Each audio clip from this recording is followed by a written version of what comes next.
Vojska Srbije izvela je krajem oktobra prvo bojevo gađanje iz bespilotne letelice CH-92A kineske proizvodnje, čime je to novo sredstvo i zvanično ušlo u naoružanje. Iako vojska već 10 godina ima bespilotne letelice na oružanju, nova tehnika nabavljena iz Kine je prvo takvo sredstvo koje osim osmatračkih ima i borbene mogućnosti, a ministar odbrane Aleksandar Vulin tvrdi da je to veoma važno u uslovima modernog ratovanja. Svaki dinar koji uložimo u tehnologiju, koji uložimo u modernizaciju, koji uložimo u kupovinu novih borbenih sredstava, je dinar koji je dobro uložen i nešto što štiti život našeg vojnika.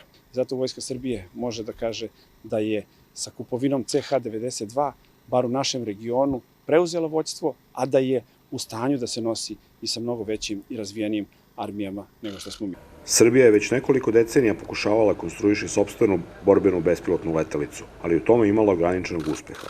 Vojni analitičar Aleksandar Radić tvrdi da je zbog toga saradnja sa Kinom mnogo više od čisto komercijalnog posla, jer se osim nabavke 6 aparata očekuje i transfer tehnologije koji će omogućiti Srbiji da dovrši razvoj sopstvene letelice Pegaz. Na kraju je potpisan ugovor za kupovinu kineskih letelica CH-92A, koji je vezan za ugovor za transfer tehnologija koji će omogućiti da se uvede u naoružanje srpska letelica Pegaz sličnih taktičko-tehničkih karakteristika. I to je zapravo bio uslov svih uslova za potpisivanje ugovora sa kineskom industrijom, mogućnost da se s jedne strane dođe do efikasne letelice, s druge strane da se dođe do tehnologija za srpski razvoj i da se otvori potencijal za zajednički srpsko-kineski razvoj letelica u buduće za treće tržište.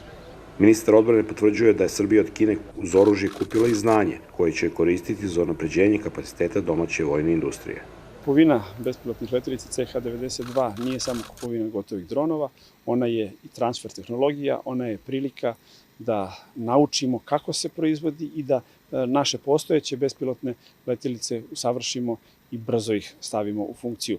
Na taj način, kupujući tehnologiju, kupili smo znanje, što će naši inženjeri umeti da primene, a samo ono što sami proizvedete suštinski je vaše.